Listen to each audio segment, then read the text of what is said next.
Guys, कैसे हो सारे के सारे। मैं बहुत ही बढ़िया हूँ, होपफुली आप भी बहुत ही बढ़िया होगे। और मैं स्वागत करता हूँ आपके अपने यूट्यूब चैनल अपने गुरुजी पे। तो आज का जो टॉपिक है हमारा, वो हमारे एग्जाम पॉइंट ऑफ व्यू से बहुत ज़्यादा इंपॉर्टेंट है। तो बिना किसी देर करें चलिए हम अपने वीडियो को शुरू करते हैं। और वीडियो शुरू करने से पहले मैं आपको एक और चीज़ बता दूँ दोस्तों, वीडियो को लाइक ज़रूर कीजिएगा, वीडियो को शेयर जरूर कीजिएगा, और अगर आपका कोई भी डाउट होता है तो कमेंट सेक्शन में आकर जरूर पूछेगा। तो चलिए बिना किसी देर करें वीडियो को शुरू करते हैं। हाँ तो बच्चों, आज हम पढ़ने वाले हैं क्लास 10th का chapter 1, that is chemical reactions and equations. तो चलिए शुरू करते हैं। तो इसकी जो स्टार्टिंग में लिखा हुआ है, ये थोड़ा इंट्रोडक्टरी पार्ट लिखा हुआ है, तो हम थोड़ा नीचे से शुरू करते हैं। ये आप फिगर 1.1 देखिए बच्चों, इसमें क्या करा जा रहा है, मैग्नीशियम रिबन को बर्न करा जा रहा है। इसके बारे में नीचे थोड़ा सा लिखा हुआ है, उसे पढ़ लेते हैं। देखिए क्या लिखा हुआ है, you must have observed that magnesium ribbon Burns with a dazzling white flame and change into a white powder. ये कह रहा है आपने ऑब्जर्व किया होगा कि जो मैग्नीशियम रिबन होता है वो जब बर्न होता है तो उसमें से एक डेजलिंग वाइट फ्लेम निकलती है, मतलब डेजलिंग वाइट फ्लेम के साथ बर्न होता है। और जब वो बर्न हो जाता है तो वो किस में चेंज हो जाता है, वाइट पाउडर में। मतलब जब कोई चीज़ बर्न हो जाती है, एक तरह से वाइट पाउडर ऐश होता है जो, उसमें चेंज हो जाता है। This powder is a magnesium oxide. और जो जो पाउडर होता है, यानी कि जो ऐश टाइप बचता है हमारे पास, उसे हम क्या बोलते हैं, उसे हम बोलते हैं मैग्नीशियम ऑक्साइड। उसे हम क्या बोलते हैं, उसे हम बोलते हैं magnesium oxide. It is formed due to the reaction between magnesium and oxygen present in the air. हमारा जो मैग्नीशियम ऑक्साइड है वो क्यों बनता है, क्योंकि एक तो हमारा जो मैग्नीशियम रिबन जो हम बर्न करते हैं उसको एयर में, तो मैग्नीशियम की और ऑक्सीजन की जब रिएक्शन होती है तो वो मैग्नीशियम ऑक्साइड बन जाता है। एयर में ऑक्सीजन प्रेजेंट होती है और मैग्नीशियम तो होता ही है, हम उसे बर्न करते हैं एयर की प्रेजेंस में, O2 की प्रेजेंस में। तो जब हम इसे बर्न करते हैं तो इन दोनों की रिएक्शन होती है और मैग्नीशियम ऑक्साइड हमें मिल जाता है। ठीक है बच्चों, चलिए नेक्स्ट मूव करते हैं। आगे क्या लिखा है पढ़ते हैं। फिर आपको दो एक्टिविटीज़ दी गई हैं, एक्टिविटी 1.2 एंड एक्टिविटी 1.3। एक्टिविटी 1.2 में बोला गया है, take lead nitrate solution in a test tube, add potassium iodide solution to this. What do you observe. आपको लेड नाइट्रेट सोल्यूशन लेना है टेस्ट ट्यूब में, फिर उसमें क्या करना है, पोटेशियम आयोडाइड सोल्यूशन ऐड कर देना है। फिर वो पूछ रहा है आपसे आप क्या ऑब्जर्व करोगे। और एक्टिविटी 1.3 में क्या बोल रहे हैं हमसे, एक्टिविटी 1.3 में बोल रहे हैं हमसे, take a few zinc granules in a conical flask और अ टेस्ट ट्यूब। आपको तो कुछ जिंक ग्रैन्युल्स लेना है, जिंक लेना है, एड डाइल्यूट हाइड्रोक्लोरिक एसिड और सल्फ्यूरिक एसिड टू दिस। फिर आपको उसमें डाइल्यूट हाइड्रोक्लोरिक एसिड ऐड करना है। पर from the above three activities we can say that any of the following observation help us to determine whether a chemical change has taken place. तो बच्चों, जैसा कि आपको पता होगा, कभी भी जब ये केमिकल, ये हमें कुछ वो दे रखे हैं, फैक्टर्स दे रखे हैं, जब केमिकल चेंज ऑकर होता है तो ये इन कुछ कंडीशंस होती हैं, अगर ये चीज़ें हो रही होंगी तो हमें पता लगा, जिससे हम पता लगा सकते हैं कि केमिकल चेंज हुआ या नहीं हुआ है। जैसा कि पहला क्या है आपका, पहला है चेंज इन स्टेट, दूसरा क्या है चेंज इन कलर, तीसरा क्या है evolution of gas, change in temperature. ठीक है, जैसा कि बच्चों आपने देखा होगा, अगर केमिकल चेंज अगर होता है तो टेम्परेचर चेंज हो जाता है। और change in state, state change हो जाती है उसकी, कलर चेंज हो जाता है उसका। आपने देखा होगा कभी कभी मम्मा जैसे रात में बनी हुई सब्जी है, मम्मा अगर उसको ऐसी बाहर रख दे गर्मियों के टाइम में ज़्यादातर, तो क्या होता है, वो ख़राब हो जाती है। कैसे ख़राब हो जाती है, उसमें से स्मेल अच्छी नहीं आती, यानी कि इवोल्यूशन ऑफ गैस होती है, अच्छी गैस टेस्ट स्मेल बेकार आने लग जाती है। और क्या नाम है कि आपका स्टेट, आपका जो कलर है वो भी हल्का हल्का चेंज हो जाता है, कभी कभी अगर ज़्यादा दिन के लिए रख दो तो कलर भी चेंज हो जाता है। ठीक है बच्चों, तो ये कुछ फैक्टर्स हैं जिनकी वजह से हमें पता लग पाता है कि केमिकल रिएक्शन अकर हुई है कि नहीं हुई है। ठीक है, तो चलिए आगे बढ़ते हैं। As we observe the changes around us we can see that there is a large variety of chemical reaction taking place around us. जैसा कि हम अपने आसपास अगर कोई भी चेंज होता है तो हम उसे ऑब्जर्व कर सकते हैं, वैसे ही हमारे आसपास बहुत ह्यूज वैरायटी में केमिकल रिएक्शन अकर होती रहती है every time. We will study about various type of chemical reaction and their symbolic representation in this chapter. हम इस चैप्टर में various type of chemical reactions के बारे में पढ़ने वाले हैं और उनके सिंबॉलिक रिप्रेजेंटेशन के बारे में पढ़ने वाले हैं। चलिए आगे बढ़ते हैं। पहला है हमारा केमिकल इक्वेशन।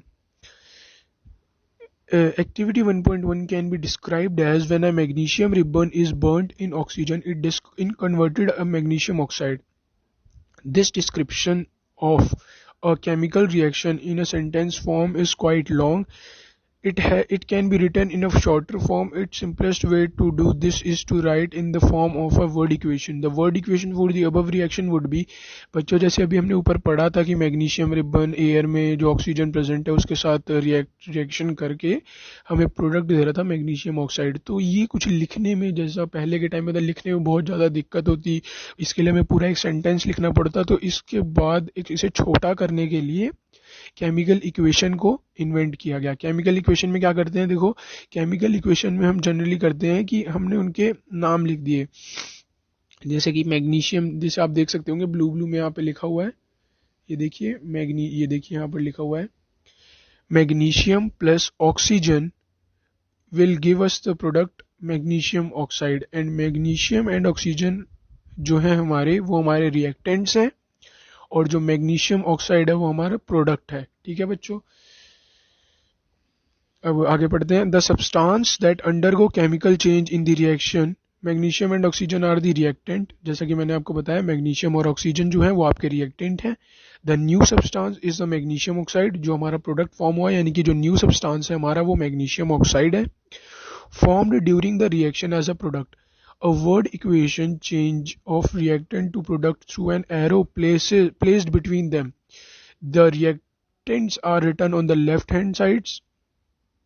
बच्चों इसमें आपको बताया गया है कि जो रिएक्टेंट्स होते हैं, यानी कि जैसे इस इक्वेशन में हमारे रिएक्टेंट्स क्या थे, मैग्नीशियम प्लस ऑक्सीजन थे, तो जो रिएक्टेंट्स होते हैं उनको लेफ्ट हैंड साइड पे लिखा जाता है और उनके बीच में प्लस का साइन लगाया जाता है। Similarly product are written on the right side, product जो होता है उन्हें राइट साइड पे लिखा जाता है with a plus sign between them. The arrowhead point toward the product and show the direction of the reaction. और बीच में एक एरो लगाया जाता है रिएक्टेंट और प्रोडक्ट के बीच में। जो एरो होता है वो हमें बताता है कि रिएक्टेंट से प्रोडक्ट में चेंज हो गया वो। ठीक है, चलिए आगे बढ़ते हैं। हमारा जो नेक्स्ट टॉपिक है वो है writing a chemical formula. Writing a chemical formula, is there any other shorter way for representing chemical equation? Chemical equation can be made more concise and useful if we use chemical formula instead of words. A chemical equation represents a chemical reaction. If you recall formula of magnesium, oxygen and magnesium oxide, the above word equation can be written as Mg plus O2 will give us MgO। बच्चों ये और कुछ भी नहीं है, ये और भी उसका शॉर्टर फॉर्म लिख दी गई है। अभी तक हम क्या पढ़ रहे थे, अभी तक हमने पढ़ा था केमिकल इक्वेशन, मतलब उन्हें वर्ड्स में लिख रहे थे हम, हमारे जो एलिमेंट्स थे या जो हमारी रिएक्शन हो रही थी उनको हम वर्ड्स में लिख रहे थे। अब क्या हुआ, उसको और छोटा करने के लिए उनको इक्वेशंस यानी फॉर्मूलाज में लिखने लग गए। अब जैसे मैग्नीशियम का क्या सिंबल होता है, Mg होता है, हमने पढ़ा था क्लास 9th में Mg होता है। और ऑक्सीजन का क्या होता है, O2 होता है, तो Mg plus O2 will give us MgO। ठीक है बच्चों, चलिए आगे बढ़ते हैं। Count and compare the number of atoms of each element on the LHS and RHS of the arrow. Is the number of atoms of each element the same on both the sides? If yes, then the equation is balanced. If not, then the equation is unbalanced. The mass is not the same on the both side of the equation. Such a chemical equation is a skeletal chemical equation for a reaction.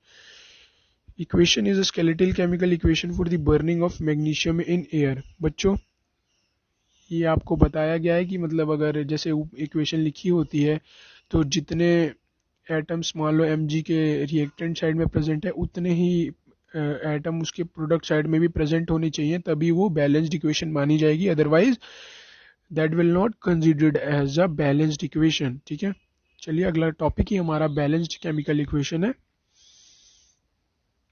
Balanced chemical equation है हमारा अगला topic. तो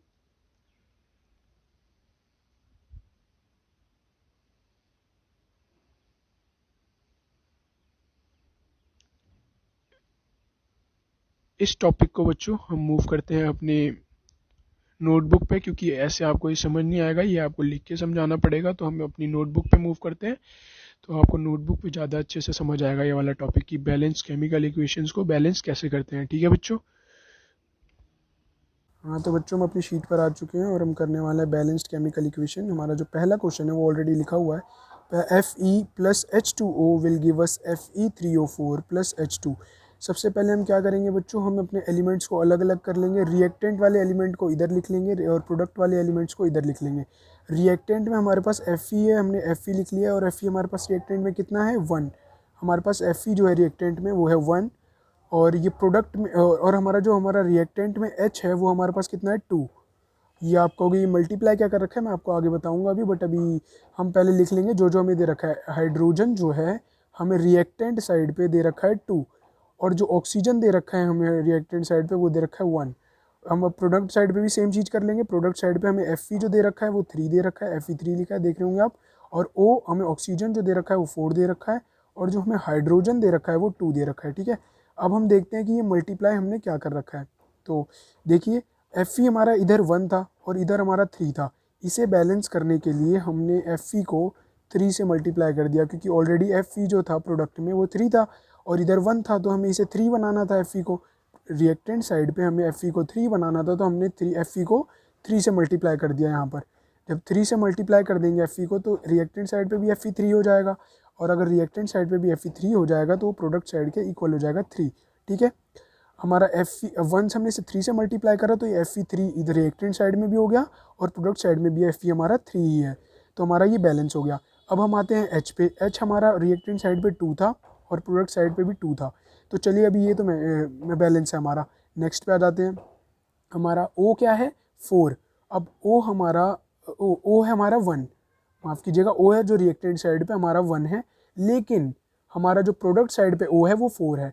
अब इसको 4, इधर 4 है इधर 1 है, इधर भी 4 बनाना पड़ेगा हमें, तो हमने क्या करा 4 से मल्टीप्लाई कर दिया इधर। O को हमने 4 से मल्टीप्लाई करा और हम देखेंगे O जो हमारा है वो कंपाउंड में है H के साथ, तो अब O जब हमारा एक साथ है तो 4 को हमें मल्टीप्लाई करना पड़ेगा पूरे होल के साथ, H2O के साथ। हम O के साथ अकेले नहीं कर सकते, पूरे होल के साथ हमें 4 से मल्टीप्लाई करना पड़ेगा और जब हम 4 के साथ होल से मल्टीप्लाई करेंगे 4 को तो H2 की वैल्यू भी चेंज हो जाएगी। O हमारा 4 तो हो गया 4 से मल्टीप्लाई करने पे और इधर भी 4 था, अब ये तो बैलेंस हो गया। लेकिन अब जो अगर हमने 4 से मल्टीप्लाई करा जो हमारा H की वैल्यू चेंज हो गई, 4 2 जा 8 हो गया, अब 4, अब H हमारा 8 हो गया, तो हमें इधर 8 हो गया, तो ये 8 4 हमें इधर भी मल्टीप्लाई करना पड़ा। अगर हम इधर मल्टीप्लाई कर रहे थे 4 तो O को 4 करने के लिए, तो ये हमारा 4 से मल्टीप्लाई होकर H 8 हो गया। अब इधर H तो 2 ही है और इधर 8 हो गया H, तो अब इधर भी 8 करने के लिए हमने इधर भी 4 से मल्टीप्लाई करना पड़ेगा, तो हमने H को 4 से इधर भी मल्टीप्लाई कर दिया, तो हमारा प्रोडक्ट में भी H 8 हो गया और इधर भी हमारा रिएक्टेंट में 8 हो गया। हम नॉर्मल समझें तो देखिए बच्चों, इधर Fe से हमने 3 को मल्टीप्लाई करा, 3 Fe3, O हमारा 4 था, इधर हमारा O 1 था, तो हमने 4 से इधर होल को मल्टीप्लाई कर दिया, तो ये O 4 हो गया, पर H यहाँ पर 8 हो गया 4 से मल्टीप्लाई करने पे। फिर हमने H को 8 बनाने के लिए H को भी यहाँ पर मल्टीप्लाई कर दिया 4 से और ये हमारी इक्वेशन हो गई बैलेंस। अब ये हमारा 3 Fe है, 3 Fe है, 4 H2 है, 4 H2 है और O 4 है और O 4 है, ठीक है बच्चों। एक और क्वेश्चन देख लेते हैं बच्चों। एक और क्वेश्चन है, जैसे हमारा ये BaCl2 plus H2SO4 will give us BaSO4 plus HCl, ठीक है। ये हमारा क्वेश्चन है। सबसे पहले हम सेम प्रोसेस करेंगे, रिएक्टेंट और प्रोडक्ट का एक कॉलम बना लेंगे अलग अलग, और रिएक्टेंट में रिएक्टेंट वाला लिख लेंगे और प्रोडक्ट में प्रोडक्ट वाला लिख लेंगे। रिएक्टेंट में जैसे Ba हमें 1 दे रखा है तो हमने Ba1 लिख लिया, Cl हमें 2 दे रखा है हमने Cl को 2 लिख लिया, H हमें 2 दे रखा है हमने 2 लिख लिया, SO4 हमें S हमें 1 दे रखा है, S हमने 1 लिख लिया, O हमें 4 दे रखा है, O हमने 4 लिख लिया। सेम प्रोसेस हम प्रोडक्ट साइड में करेंगे। Ba हमें प्रोडक्ट साइड में 1 दे रखा है, S हमें 1 दे रखा है, O हमें 4 दे रखा है, H हमें 1 दे रखा है, Cl हमें 1 दे रखा है, ठीक है। और जब हमने ये देखा तो हमें बनाना क्या था, अब हमें करना क्या था, अब हमें बैलेंसिंग करनी थी। हमने देखा कि हमारा जो प्रोडक्ट साइड जो हमारा रिएक्टेंट साइड पे Cl है वो 2 है, लेकिन हमारा प्रोडक्ट साइड पे वो 1 है, तो हमने Cl को 2 से मल्टीप्लाई कर दिया। लेकिन अगर हम Cl को 2 से मल्टीप्लाई कर रहे थे, जैसा कि हम यहाँ देख सकते हैं, ये अगर हम Cl को यहाँ 2 से मल्टीप्लाई करते तो वो यहाँ 2 लिखते, यहाँ पर एक मिनट यहाँ पर 2 लिखते हम, और अगर यहाँ 2 लिखते तो ये Cl 2 होता तो H भी 2 होता, तो हमें H को भी 2 से मल्टीप्लाई करना पड़ा, तो Cl 2 से मल्टीप्लाई हुआ तो H भी 2 से मल्टीप्लाई होगा, तो बस और फिर हमारा ये ClH हमारा 2 हो जाता है, जो कि हमारा रिएक्टेंट साइड पे भी 2 है और प्रोडक्ट साइड पे भी 2 हो जाता, और हमारा क्लोरीन भी 2 है रिएक्टेंट साइड पे और प्रोडक्ट साइड पे भी हमारा क्लोरीन 2 हो जाता। तो हमारी बैलेंस्ड केमिकल इक्वेशन क्या बनती? हमारी बैलेंस्ड केमिकल इक्वेशन बनती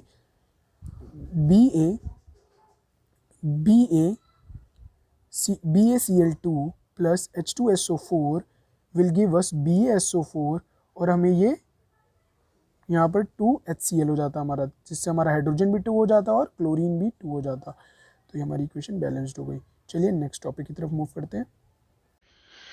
हमारा जो अगला टॉपिक है वो है टाइप ऑफ केमिकल रिएक्शंस, यानी कि हम different type of chemical reactions के बारे में पढ़ेंगे।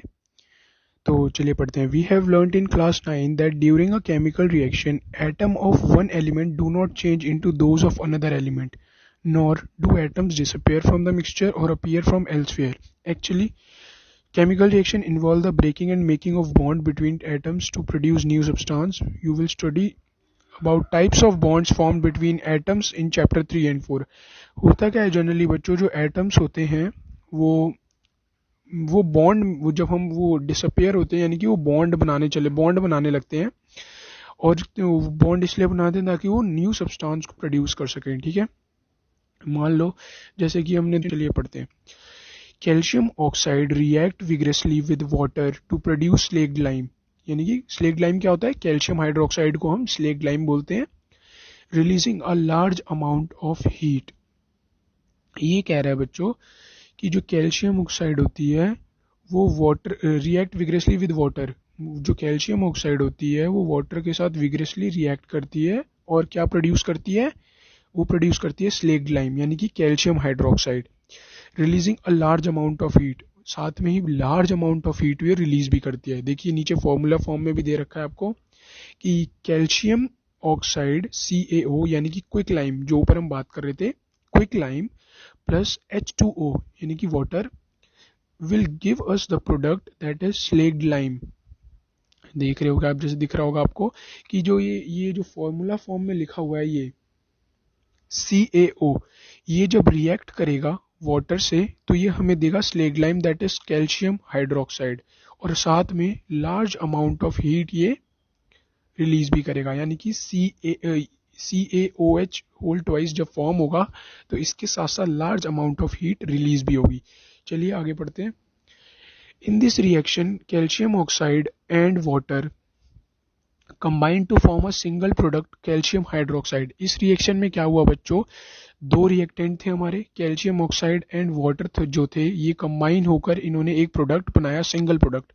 कैल्शियम ऑक्साइड एंड वाटर ने मिलके एक सिंगल प्रोडक्ट बनाया that is calcium hydroxide. Such a reaction in which a single product is formed from two और more reactant is known as combination reaction. इसे बोलते हैं हम कॉम्बिनेशन रिएक्शन। सिंपल वर्ड्स में बात करें बच्चों तो जब दो या दो से ज्यादा प्रोडक्ट, माफ कीजिएगा, जब दो या दो से ज्यादा रिएक्टेंट्स, समझ रहे हो, दो या दो से ज्यादा रिएक्टेंट्स, रिएक्टेंट कौन से होते हैं? जो लेफ्ट हैंड साइड पे होते हैं।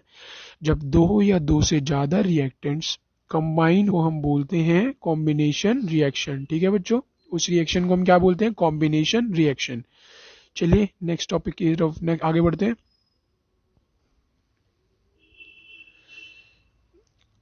आगे भी कुछ एग्जांपल्स दे रखे हैं हमें कॉम्बिनेशन रिएक्शन के, जैसे लिखा हुआ है let us discuss some more examples of combination reaction. बच्चों दूसरा जो एग्जांपल है कॉम्बिनेशन रिएक्शन का, उसको आप बर्निंग ऑफ कोल को ले सकते हो। जैसे कोल यानी कि C carbon plus O2, C plus O2 will give us CO2, यानी कि दो रिएक्टेंट यहाँ पर कंबाइन होकर उन्होंने एक सिंगल प्रोडक्ट ऑब्टेन करा दैट इज CO2। तो इससे भी हमारी डेफिनेशन जो थी वो प्रूव हो जाती है। थर्ड इक्वेशन देख लो आप, थर्ड में लिखा हुआ है formation of water from H2 and O2। जब H2 और O2 यानी ये दोनों रिएक्टेंट हैं, जब ये दोनों रिएक्टेंट कंबाइन होते हैं तो एक सिंगल प्रोडक्ट देते हैं that is water H2O।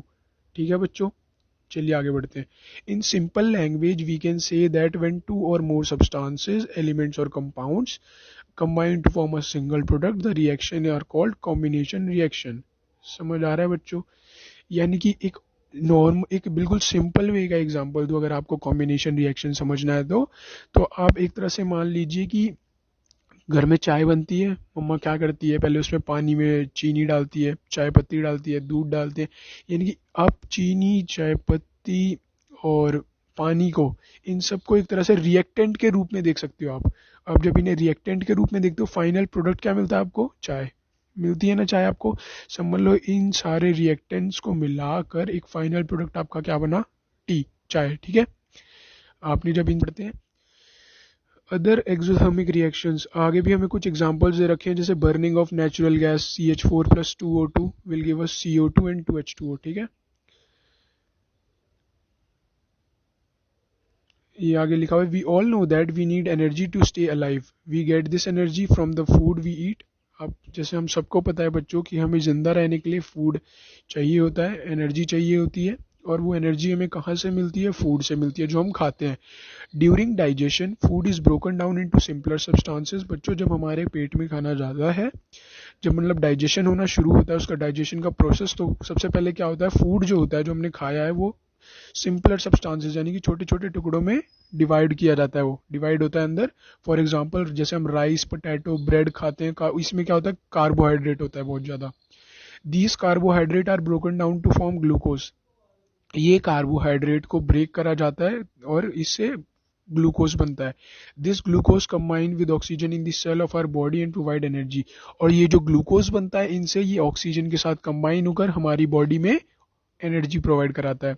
The special name of this reaction is respiration, the process of which you will study in chapter 6।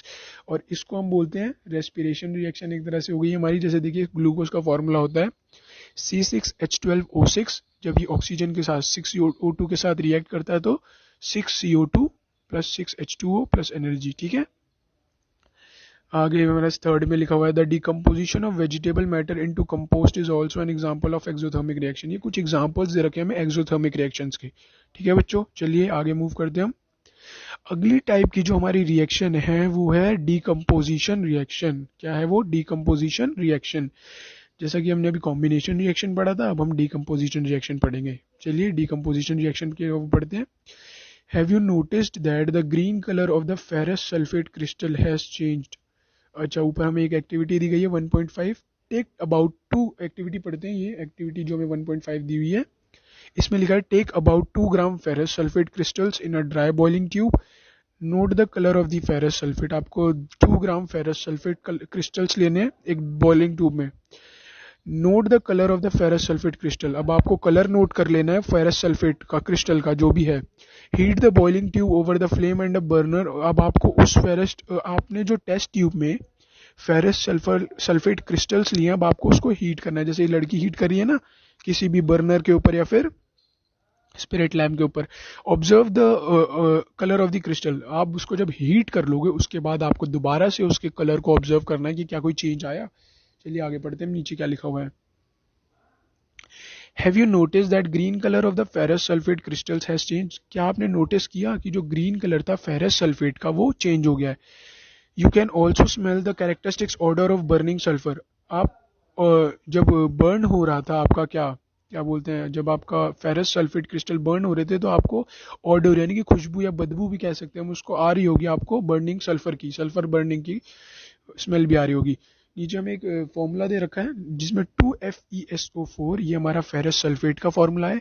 जब हम इसको हीट करते हैं तो ये किस में कन्वर्ट हो जाता है? Ferric oxide Fe2O3 + SO2 + SO3। मतलब कि एक प्रोडक्ट था हमारा, यानी कि फेरस सल्फेट हम कह सकते हैं इसको। ये हमारा किस में ब्रोकन हो गया?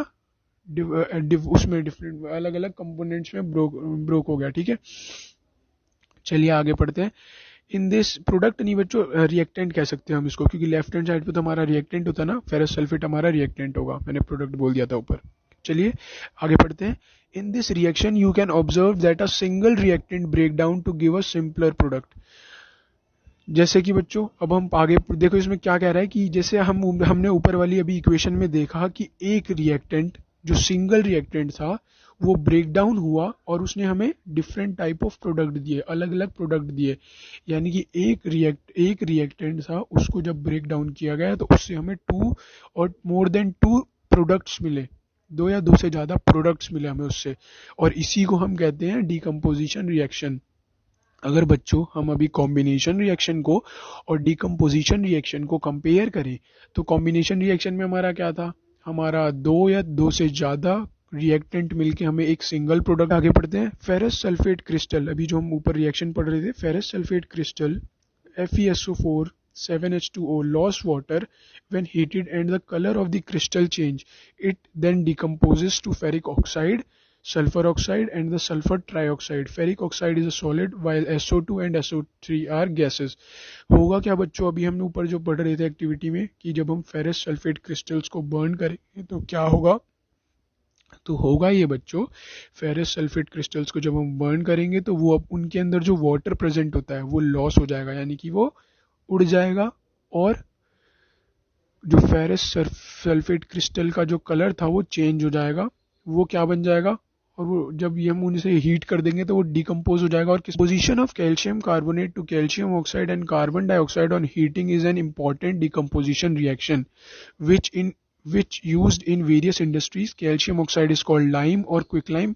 बच्चों मैं आपको एक और चीज बता लूँ, इसको मार्क कर लीजिएगा, कैल्शियम ऑक्साइड जो होता है उसे हम क्विकलाइम भी बोलते हैं, इसको याद कर लीजिएगा। क्वेश्चन में कभी क्विकलाइम दे दे तो आपको पता होना चाहिए कि ये कैल्शियम ऑक्साइड की बात कर रहा है, ठीक है बच्चों।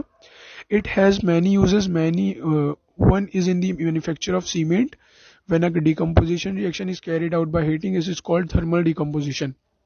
बच्चों जब डिकम्पोजिशन रिएक्शन कैरिड आउट होती है हीटिंग के साथ तो उसे हम बोलते हैं थर्मल डिकम्पोजिशन। अगर कोई आपसे पूछ ले कि थर्मल डिकम्पोजिशन क्या होता है तो आपको पता होना चाहिए। आपको नीचे एक फॉर्मूला, एक इक्वेशन भी दी गई हुई है, देख पढ़ते हैं। CaCO3 that is limestone. ये छोटे छोटे जो वर्ड्स हैं बच्चों इनको अच्छे से पढ़ लीजिएगा क्योंकि ये बहुत आगे काम आएंगे क्वेश्चन में। अगर आपको लाइमस्टोन या क्विकलाइम करके क्वेश्चन बना दिया गया तो आप कंफ्यूज ना हो जाइएगा कि लाइमस्टोन क्या होता है, क्विकलाइम क्या होता है। तो CaCO3 को हम लाइमस्टोन बोलते हैं, उसे जब हम हीट करते हैं तो ये CaO देता है हमें, और CO2 लाइमस्टोन यानी कि कैल्शियम कार्बोनेट, और CaO यानी कि क्विकलाइम देता है हमें कैल्शियम ऑक्साइड, ठीक है। एक ये भी हमारी एक डिकम्पोजिशन रिएक्शन थी जिसे हमें देख के पता लग रहा है कि एक प्रोडक्ट जो था वो इसे हीट करने के बाद वो एक रिएक्टेंट जो था उसे जब हमने हीट करा तो वो दो प्रोडक्ट्स में टूट गया। Another example of thermal decomposition reaction is given in activity 1.6। हमें एक और एग्जांपल दे रखा है। You will observe the emission of brown fumes. These fumes are of nitrogen dioxide. The reaction that take places। हमें एक और एग्जांपल दे रखा है ये डिकम्पोजिशन रिएक्शन का। चलिए आगे बढ़ते हैं। हमें एक और रिएक्शन दे रखी है, देखिए लेड नाइट्रेट 2PbNO3 का होल ट्वाइस। हम जब इसको हीट करेंगे इस रिएक्टेंट को तो हमें क्या मिलेगा, लेड ऑक्साइड, नाइट्रोजन डाइऑक्साइड और ऑक्सीजन, यानी कि PbO + 4NO2 + O2, ठीक है। चलिए आगे बढ़ते हैं नेक्स्ट टाइप ऑफ रिएक्शन की तरफ। ये बच्चों में ये दे रखा है, छोटे छोटे ये टर्म्स दे रखे हैं ना, जैसे यू विल सी, ये हमें जो लिख रखा है, हमें एक और रिएक्शन दे रखी है, देखिए you will see what white silver chloride turn grey in sunlight। This is due to the decomposition of silver chloride into silver and chlorine by light। होता क्या है बच्चों, जब आप सिल्वर क्लोराइड को टर्न्स ग्रे इन लाइट, होता क्या है बच्चों, जब आप सिल्वर क्लोराइड को सनलाइट में रखते हो तो वो डिकम्पोज हो जाता है सिल्वर क्लोराइड किसमें, सिल्वर में एंड क्लोरीन में। किसकी वजह से, लाइट की वजह से, ठीक है। देखिए हमें रिएक्शन भी दे रखी है इसकी, 2AgCl when kept in sunlight it will convert into Ag + Cl2, ठीक है। चलिए आगे बढ़ते हैं। अब फिर इसका सिल्वर ब्रोमाइड का भी दे रखा है हमें, also behave in the same way 2AgBr। इसमें भी डिकम्पोजिशन रिएक्शन है, ये भी एग्जांपल है। देखिए 2AgBr यानी कि सिल्वर ब्रोमाइड, जब when we kept in sunlight then it will convert into Ag + Br2। The above reaction are used in black and white photography। बच्चों जो ऊपर हमें ये सिल्वर ब्रोमाइड की रिएक्शन दे रखी है, ये किस में यूज होती है, ब्लैक एंड व्हाइट फोटोग्राफी होती है ना, उसमें सिल्वर ब्रोमाइड यूज होता है, ठीक है। What form of energy is causing these decomposition reaction? We have seen that the decomposition reaction require energy either in the form of heat, light or electricity for breaking down the reactant। Reaction in which energy is observed are known as endothermic reaction। बच्चों हमने देखा कि जब decomposition reaction में कहीं किसी ना किसी टाइप में एनर्जी रिक्वायर्ड होती है, जैसे कभी सनलाइट की फॉर्म में, कभी लाइट की फॉर्म में, कभी हीट की फॉर्म में, कभी इलेक्ट्रिसिटी की फॉर्म में। तो ये reaction in which energy is observed are, और बच्चों जिस भी रिएक्शन में एनर्जी एब्जॉर्व होती है उसे हम बोलते हैं एंडोथर्मिक रिएक्शन। नोट कर लीजिए, मैं दोबारा से रिपीट कर देता हूँ। जिस भी रिएक्शन में एनर्जी एब्जॉर्ब होती है उसको हम बोलते हैं एंडोथर्मिक रिएक्शन। ठीक है बच्चों, चलिए नेक्स्ट टाइप ऑफ रिएक्शन पे बढ़ते हैं हम, दैट इज डिस्प्लेसमेंट रिएक्शन। अब हम डिस्प्लेसमेंट रिएक्शन पे आ गए हैं। इसमें देखते हैं क्या लिखा हुआ है। ऊपर एक्टिविटी पढ़ लेते हैं, एक्टिविटी से में ज़्यादा क्लियर होगा। एक्टिविटी में लिखा हुआ है हमारी, take 3 iron nails and clean them by rubbing with sand paper. हमें 3 नेल यानी कि कीलें लेनी है, कील होती हैं जो, उन लेनी है, उन्हें हमें क्लीन कर लेना है रब करके सैंड पेपर से। Take 2 test tube marked as A and B. फिर हमें 2 टेस्ट ट्यूब लेनी है ए और बी मार्क करके। In each test tube take about 10 ml copper sulphate solution. और दोनों टेस्ट ट्यूब्स में कम से कम 10 ml कॉपर सल्फेट सोल्यूशन ले लेना है हमें। कॉपर सल्फेट सोल्यूशन शायद ब्लू कलर का होता है कॉपर सल्फेट सोल्यूशन। अब हमें क्या करना है आगे, tie 2 iron nails with a thread. अब हमें दो कीले बांधनी है धागों से। In the copper sulphate solution in the test tube B for about 20 minute. Keep iron nail aside for comparison. About 20 minute After 20 minutes, take out the iron nail from the copper sulfate solution. Compare the intensity of blue color of copper sulfate solution in test tube A and B. Also compare the color of the iron nail dipped into the copper sulfate solution with the one kept aside.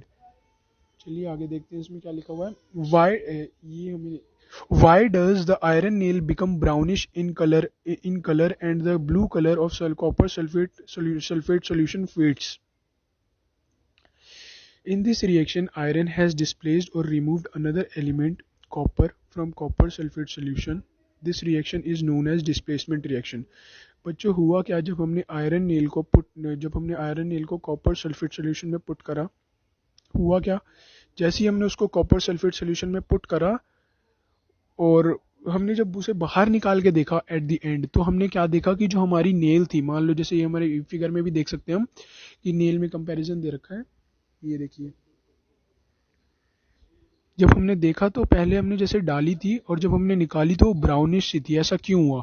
ऐसा इसलिए हुआ क्योंकि iron जो था, iron जो nail थी हमारी, जब हमने उसको कॉपर सल्फेट सोल्यूशन में डाला तो उसने क्या करा, अदर एलिमेंट्स जो कॉपर, जो अनदर एलिमेंट था कॉपर सल्फेट सोल्यूशन में, जो कॉपर था अनदर एलिमेंट, आयरन ने उसको डिस्प्लेस कर दिया, मतलब उसको ओवर हटा दिया। मतलब हुआ क्या, मान लो कॉपर सल्फेट सोल्यूशन में, आपके पास कॉपर सल्फेट सोल्यूशन है, जैसे ही हमने उसमें आयरन नेल डाला, हुआ क्या, उसमें से कॉपर डिस्प्लेस हो गया, कॉपर सल्फेट सोल्यूशन में से कॉपर हट गया।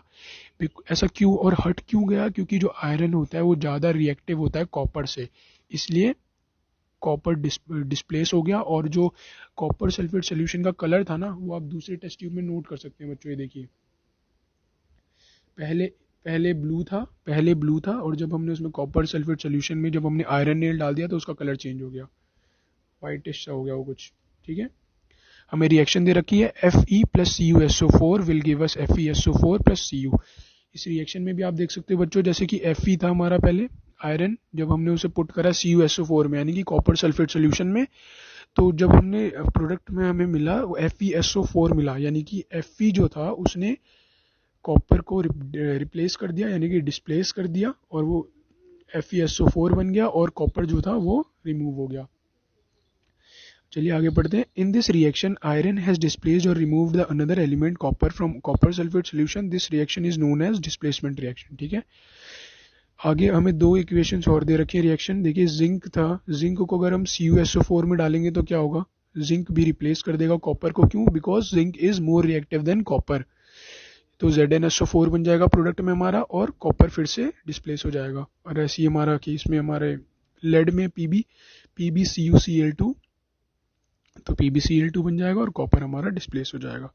Zinc and lead are, because ये क्यों डिस्प्लेस कॉपर हर बार क्यों हो जा रहा है? क्योंकि बाकी के जो हमारे वो हैं एलिमेंट्स हैं वो ज़्यादा रिएक्टिव हैं कॉपर से, इसलिए कॉपर जो है डिस्प्लेस हो जा रहा है। अगर कॉपर से कम रिएक्टिव होते तो वो डिस्प्लेस नहीं होता। ठीक है, अगर अगली टाइप की हमारी जो रिएक्शन है वो है double displacement reaction. You will observe that a white substance which is insoluble in water is formed. The insoluble substance formed is known as precipitate. Any reaction that produces a precipitate can be called as precipitation reaction. Precipitation reaction हम किसे बोलते हैं बच्चों? कोई भी reaction जो precipitate produce करे, कोई भी रिएक्शन जो प्रेसिपिटेट प्रोड्यूस करे उसको हम बोलते हैं प्रेसिपिटेशन रिएक्शन। ठीक है बच्चों, कोई भी रिएक्शन वो जो प्रेसिपिटेट फॉर्म करे उसे हम बोलते हैं प्रेसिपिटेशन रिएक्शन। हमें एक रिएक्शन दे रखी है, sodium sulphate Na2SO4 plus BaCl2 will give us BaSO4 plus 2NaCl। ठीक है, नीचे हम इसकी डेफिनेशन पढ़ लेते हैं डबल डिस्प्लेसमेंट रिएक्शन की। What causes this? देखिए, the other product form is sodium chloride which mean such reaction in which there is an exchange of, बच्चों हाँ, ऐसी रिएक्शंस बच्चों जिसमें exchange of ions between the reactants. बच्चों ऐसी रिएक्शंस जिसमें exchange of ion take place होता है रिएक्टेंट्स के बीच में, उसे हम बोलते हैं डबल डिस्प्लेसमेंट रिएक्शन। दोबारा मैं बता देता हूं, ऐसी रिएक्शंस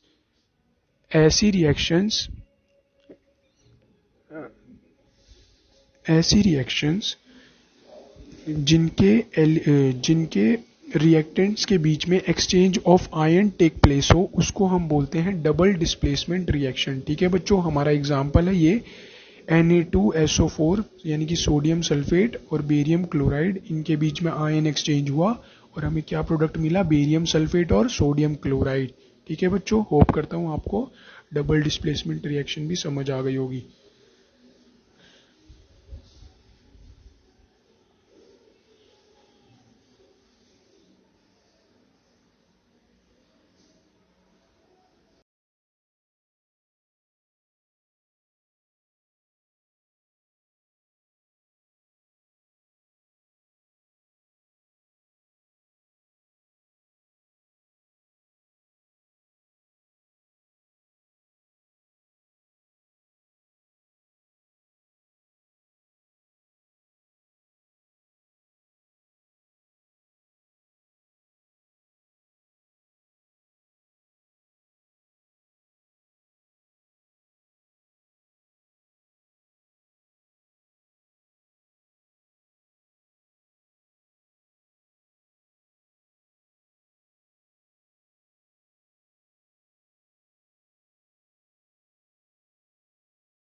हाँ तो बच्चों, अगला टॉपिक है हमारा ऑक्सीडेशन एंड रिडक्शन। ऑक्सीडेशन हम किसे कहते हैं बच्चों? जब केमिकल रिएक्शन के दौरान, यानी कि जब हमारी रिएक्शन अकर हो रही हो उसके दौरान हमारा जो सब्सटेंस है, अगर वो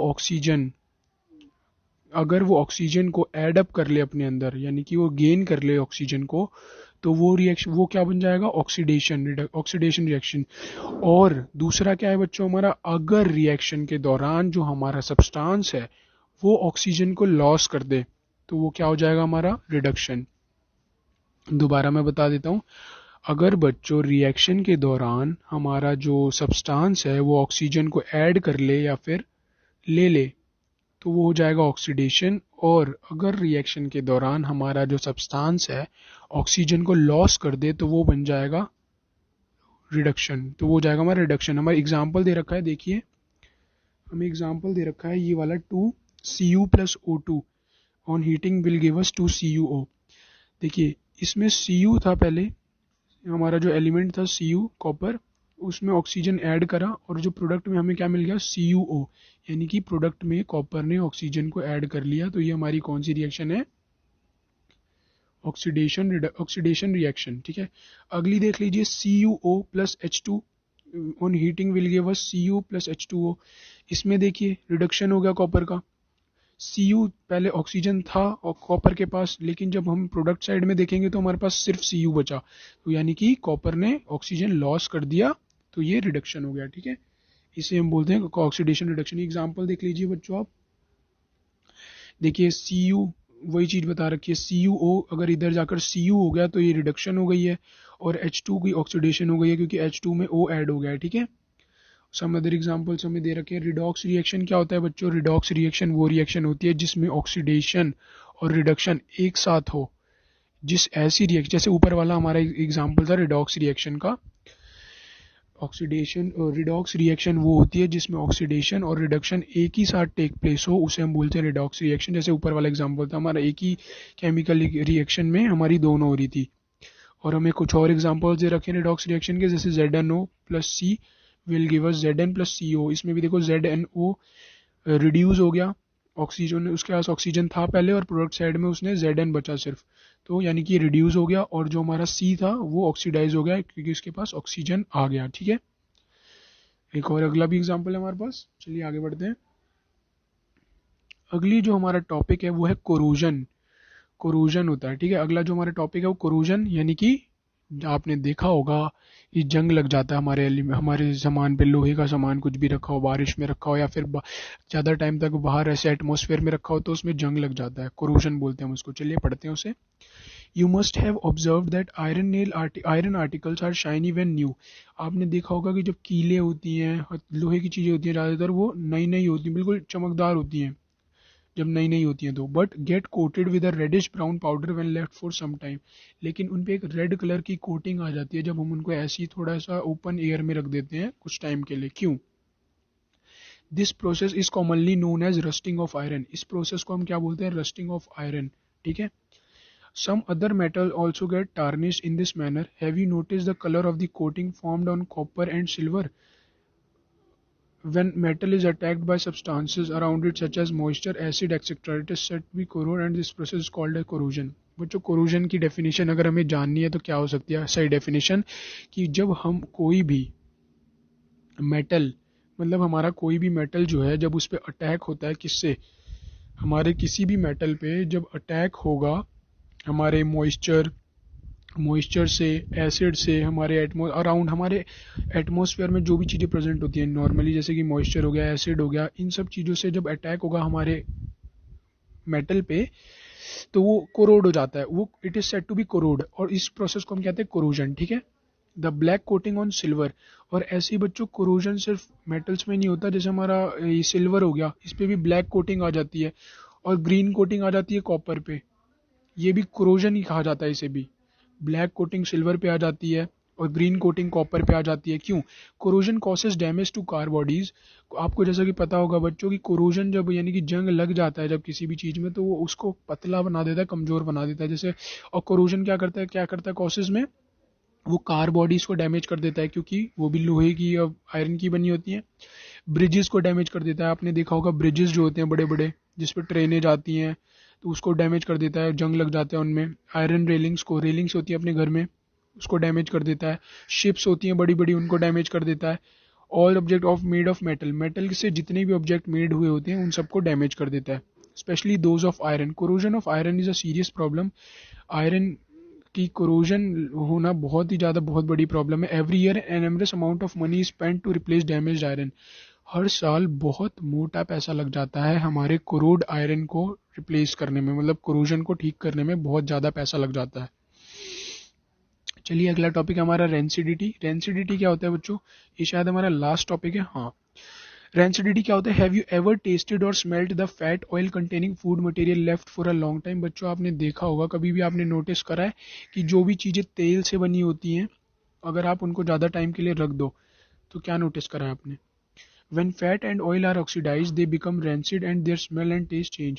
देखो बच्चों, जब भी हम ऑयल से बनी हुई चीज़ें या फैटी चीज़ें जो होती हैं अगर हम उनको रख दें ज़्यादा टाइम के लिए तो वो ऑक्सीडाइज्ड हो जाती हैं और वो रैंसिड हो जाती हैं, दे बिकम रैंसिड, यानी कि वो ख़राब हो जाती हैं, यानी कि उनका स्मेल चेंज हो जाती है।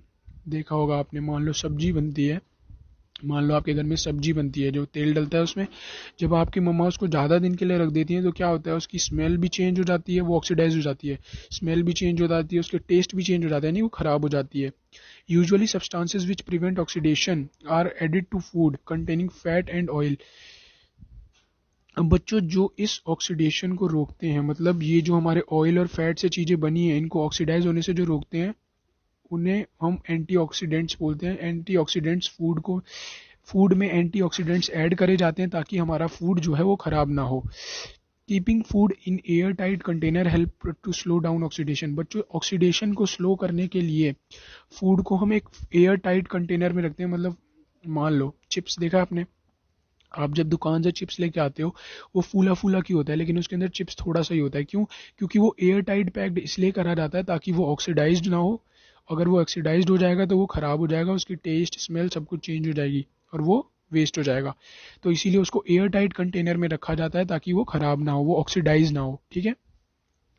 Do you know that the chips में, ये देखिए एग्जाम्पल भी आ गया, manufacture usually flush bag of chips which with gas such as nitrogen. उसके अंदर नाइट्रोजन गैस भरी होती है, ताकि उसके अंदर नाइट्रोजन गैस इसलिए भरी होती है ताकि उस चिप्स को प्रिवेंट करा जा सके ऑक्सीडाइज होने से, क्योंकि अगर वो ऑक्सीडाइज हो जाएगा तो उसकी स्मेल और टेस्ट चेंज हो जाएगा, जो कि फिर वो वेस्ट हो जाएगा। ठीक है। इसी के साथ बच्चों हमारा ये चैप्टर खत्म होता है। होप करता हूँ आपको चैप्टर पसंद आया होगा। अगर आपको चैप्टर पसंद आया हो तो वीडियो को लाइक शेयर सब्सक्राइब करना चैनल को बिल्कुल ना भूलें। मिलते हैं हम आपसे जल्दी अगली वीडियो में।